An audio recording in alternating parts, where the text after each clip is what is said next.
नमस्कार। इस समय खरीफ सीज़न की फसलें ज़्यादातर कटने की कगार पर हैं और अब रबी सीज़न के लिए किसान अपने खेतों की तैयारी करेंगे।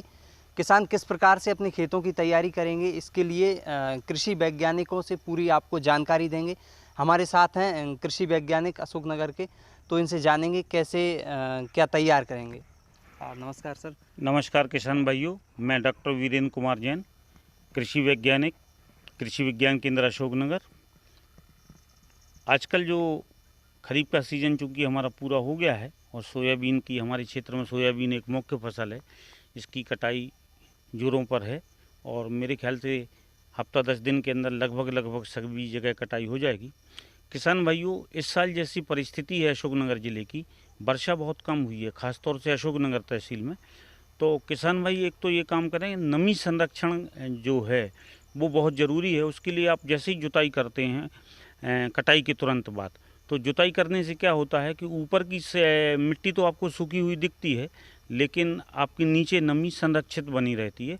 तो आप पहली जुताई करें और उसके बाद आप 3 से 4 दिन बाद या 6 दिन बाद दूसरी जुताई कर लें और खेत की तैयारी बहुत अच्छे से कर लें। इस तैयारी के लिए आप या तो बैल चलित मशीनों यंत्रों का प्रयोग कर सकते हैं या ट्रैक्टर चलित आपका डगफुट कल्टीवेटर है, और सबसे जो फाइन बेड की तैयारी है, जिनको गेहूं बोना है वो रोटावेटर का प्रयोग करें तो बहुत फाइन बेड की तैयारी हो जाती है। इस बात का ध्यान रखें कि तैयारी जो है, अगर आप जैसे चना बोने के लिए जा रहे हैं तो बहुत फाइन बेड मतलब महीन तैयारी नहीं करनी है। चना जो है वो ढेले वाली मिट्टी में भी हो जाता है, यानी कि बहुत बारीक मिट्टी करने की ज़रूरत नहीं है। लेकिन अगर वहीं आप गेहूं पे जाते हैं तो गेहूं के लिए जो है सीड बेड प्रिपरेशन, यानी कि जुताई हमारी इस तरह की होनी चाहिए कि मिट्टी बिल्कुल बारीक हो जाए, तो उसके लिए रोटावेटर का प्रयोग कर सकते हैं। अगर आपके यहाँ पानी की समस्या है और आप कम पानी वाली फसलें जैसे चना या सरसों पे जाते हैं तो आप नॉर्मल 2 जुताइयाँ करके और फिर आप बुआई कर सकते हैं। जिन किसान भाइयों के पास एक पानी की भी व्यवस्था नहीं है, वो फसल की कटाई की तुरंत बाद बुआई कर सकते हैं। बुआई के लिए 2 तरीके हैं, या तो आप एक सिंगल जुताई करके तुरंत बुआई कर दें और जो उपलब्ध नमी है उससे फसल पैदा कर लें। दूसरा तरीका है कि आप जुताई ना करें और जीरो टिल सीड ड्रिल होती है, उससे आप सीधी खेत में बुआई कर दें, तो जो आपकी उपलब्ध नमी है उससे ही आपकी फसल हो जाएगी और आपके अलग से पानी देने की आवश्यकता नहीं होगी। इस वक्त चूँकि हमारे अशोकनगर में बाद में बारिशें हुई हैं और खेतों में नमी का प्रतिशत अच्छा है, तो आप इसे बची हुई जो रेसिडुअल मॉइस्चर है, जो ज़मीन में नमी है, उसका भी अपन प्रयोग करके फसल ले सकते हैं। ये केवल उन किसानों के लिए है जिनके पास बोरवेल या ट्यूबवेल नहीं है या नहर की सिंचाई नहीं है, यानी पानी की कोई व्यवस्था नहीं है रबी सीजन, उनके लिए। लेकिन जिनके पास पानी की व्यवस्था है वो पलेवा करके बोनी करें तो जर्मिनेशन काफ़ी अच्छा आता है। और इस पर भी डिपेंड करता है कि आपने जुताई कैसी की है। तो पलेवा करके जुताई कर सकते हैं, तरीका नंबर 1 है। या आप दूसरा तरीका है कि आप सूखी जुताई करके बोनी करके फिर पानी दे सकते हैं। इसमें हमारी एक पानी की बचत हो जाती है। और आप पहले पलेवा करके और फिर जुताई करते हैं तो फिर आपको बाद में 2 पानी और लगते हैं। तो किसान को ये देखना है कि उसके पास ट्यूबवेल या कुएँ में कितना पानी है और वो कौन सी फसल लगा रहा है। चना है तो केवल पलेवा और 1 सिंचाई में काम हो जाएगा। अगर आपका गेहूँ है तो कम से कम 2 से 3 सिंचाई लगेंगी या 4 सिंचाई लगेंगी, वो निर्भर करता है कि आपने कौन सी जाति का चुनाव किया हुआ है। तो इस प्रकार किसान भाई जो है वो खेत की तैयारी कर सकते हैं। और साथ ही साथ में दूसरी जुताई के पहले जो खेत में आपको खाद देना है, बेसल डोज देना है, उसको भी मिला सकते हैं। या दूसरा तरीका है कि अपन बुआई के साथ सीड कम फर्टिलाइजर, जिसमें कि 2 तरह की पेटियाँ होती हैं, एक में खाद होता है और एक में बीज होता है, उसका प्रयोग करके हम उसका प्रयोग कर सकते हैं। तो ये किसान के ऊपर निर्भर करता है कि वो फसल कौन सी चयन कर रहा है, उसके खेत की मिट्टी की दशा कैसी है। अगर बहुत ज़्यादा हल्की मिट्टी है तो उसको तुरंत बुआई में जल्दी करनी चाहिए अगर पानी की कमी है। भारी मिट्टी वाले खेतों में पानी पकड़ के चलती है तो हमारे पास वहाँ थोड़ा समय मिल जाता है। और चूँकि रबी का सीज़न है और इसमें बारिश जैसी कोई हड़बड़ी रहती नहीं है, तो किसान भाई किसान आराम से ये जुताई का कार्य कर सकते हैं और बुआई का कार्य कर सकते हैं। पानी की परिस्थिति को देखते हुए ही किसान जातियों का चयन करें और फसल का चयन करें। ऐसा ना हो कि किसान ने गेहूं सेलेक्ट कर लिया और एक पानी देने की भी व्यवस्था नहीं है, तो इसका प्रभाव हमारी फसल पर पड़ता है और उत्पादन पर भी पड़ता है। इसलिए आप ये पहले जान लें कि इस बार की बारिश के हिसाब से आपके पास कितना पानी है, उस हिसाब से आप अपनी बोनी करें और साथ ही साथ खेत की तैयारी करें। बोनी के लिए सीड ड्रिल का प्रयोग करें। सीड ड्रिल हमारे ज़िले में काफ़ी उपलब्ध हैं, ट्रैक्टर चलित सीड ड्रिलें भी हैं और बैल चलित सीड ड्रिलें भी हैं, तो उसमें कहीं कोई समस्या है नहीं।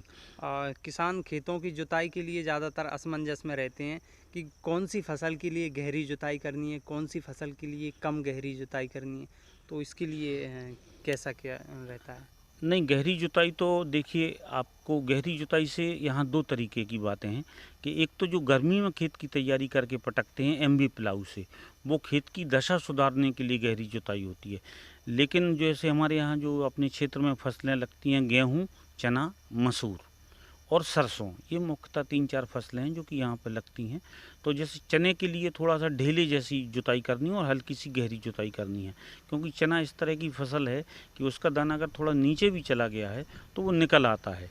लेकिन हमने आपको बताया, पहले भी बताया कि जैसे हम गेहूं की तैयारी करते हैं तो 5 से 6 इंच गहरी तक आपको उसमें जुताई करनी है, जो कि हमारे ट्रैक्टर के डगफुट कल्टीवेटर द्वारा हो जाती है। और अगर एक पंजा और एक आपका रोटावेटर का पास लगा देते हैं तो खेत की बहुत बढ़िया जुताई हो जाती है। तो गेहूं के खेत में फाइन बेड तैयार करना है और ज़्यादा गहरी जुताई जाने की आवश्यकता नहीं है।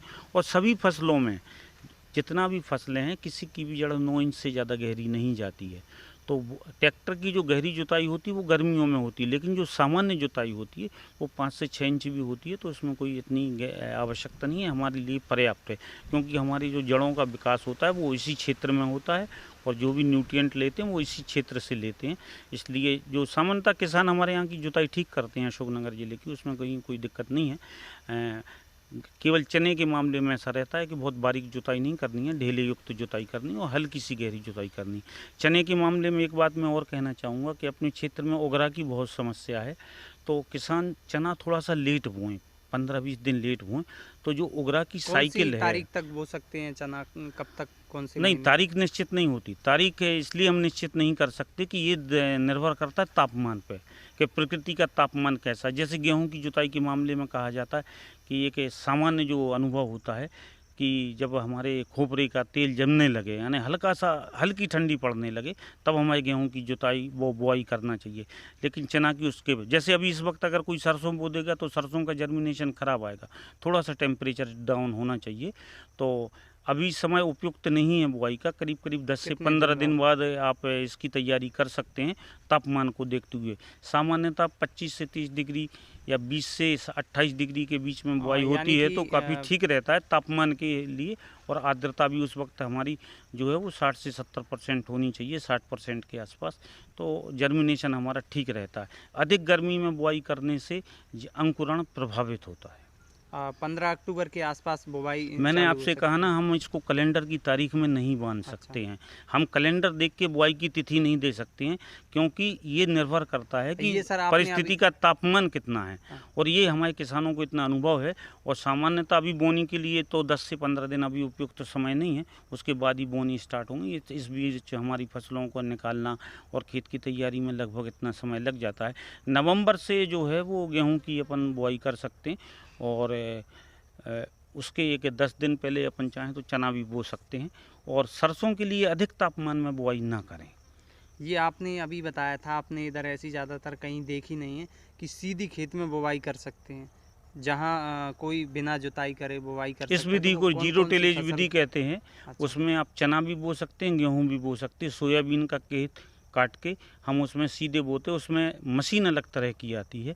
अपनी सामान्य सीधे ले, जिसके फार बहुत पतले हों, उसमें 6 mm मोटी स्लिट लगती है और उससे बुआई कर सकती है। लेकिन अभी कुछ खुरई की सीधें इस तरह की आ रही हैं हमारे यहाँ कि उनकी जो फार है वो बहुत पतली है, तो अगर किसान के पास बहुत पतली फार वाली सीडें है तो उससे भी वो उसका काम चला सकता है। हाँ, बुआई करते समय एक ध्यान रखना कि सीड कवर करने के लिए पीछे जो है वो कुछ अपना लगा लें उसमें, ताकि जो मिट्टी खोदते हुए और बोनिंग करे उसको ढक देवे। सीड का ढकना बहुत ज़रूरी है। इस बुआई को जीरो टिलेज या मिनिमम टिलेज विधि कहते हैं, लेकिन ये उन क्षेत्रों के लिए है जहाँ ज़मीन के नमी का प्रयोग करते हुए ही फसल लेनी है। यानी कि जिनके पास पानी की अलग से रबी में कोई सिंचाई की व्यवस्था नहीं है, केवल वो उनका प्रयोग करें और अपना जो संचित नमी है उससे एक अपन सेकेंडरी क्रॉप ले सकते हैं। ये एक और बताया था आपने, जैसे बुवाई करके ऊपर से पानी दे सकते हैं। हाँ, कुछ किसान भाई इस मेथड को, जिनके पास पानी कम होता है तो किसान सामान्यतः क्या करता है, कटाई के बाद खेत में पानी देता है और बतर आने पे फिर पहली जुताई करता है। लेकिन कुछ किसानों के पास ये भी स्थिति नहीं बनती है, उनके पास जैसे एक ही पानी है तो फिर क्या करते हैं कि जर्मिनेशन के लिए वो पहले सूखी बुआई कर देते हैं और जैसे चना बो दिया या गेहूँ बो दिया या सरसों बोने के बाद सिंचाई कर देते, तो उनकी एक सिंचाई बच जाती है। ये इस पर निर्भर करता है कि उनके पास पानी कितना है। जैसे खेत में कम नमी हो तो उसके लिए कौन कौन सी फसलें बेहतर रहेंगी? कम नमी के लिए तो आप सरसों में जाएं और चना में जाएं। अच्छी व्यवस्था पानी की होने पर? अच्छी व्यवस्था पानी होने पर फिर गेहूँ में जाएं आप। गेहूँ का अपने यहाँ जो है जैसे GW 322 है, 366 है, इनका है 12 से 14 कुंटल पर बीघा का उत्पादन है। तो किसान को इनसे आय अच्छी हो जाती है। समर्थन मूल्य लगभग 1800-2000 के आसपास है, जो भी शासकीय रेट है। तो किसान को एक 25-26 हज़ार रुपये प्रति बीघा की 12 दूना 24-25 हज़ार रुपये की फसल मिल जाती है। और लेकिन अगर कोई समस्या है पानी की तो आप चना में जा सकते हैं। लेकिन चना में एक समस्या है कि चना में अपने यहाँ उगरा की बहुत समस्या है, इसीलिए मैंने आपसे कहा था कि चना की बोनी थोड़ा सा लेट करें। और चना के मामले कम प्रकोप रहता है। हाँ, वो साइकिल जो पीरियड होता है हम उसको बचाते हैं, जिस पे कि वो, और थोड़ा सा चना की बोनी गहरी करें और थोड़ा सा 15-20 दिन लेट करें तो हम उगरा से काफ़ी हद तक निजात पा सकते हैं। और ट्राइकोडर्मा का प्रयोग करें बीजोपचार में, ताकि उसमें कम से कम उगरा की बीमारी आवे। लगातार आपको इस तरह से वीडियो देखते रहना है, आपको इसी तरह से और भी तमाम जानकारी देते रहेंगे। कृषि वैज्ञानिकों के द्वारा आपको ये जो सलाह दी गई है कि किस प्रकार से आपको खेतों को तैयार करना है, इस तरह से आप अपने खेतों को तैयार कर सकते हैं और रबी सीज़न की सभी फसलों की बुआई कर सकते हैं। आगे आपको कौन से बीज की फसल बोनी है, कौन सी किस्म का उपयोग करना है, वो जानकारी भी जल्द ही आपके सामने लेके आएंगे। तब तक के लिए फ़िलहाल इतना ही। धन्यवाद।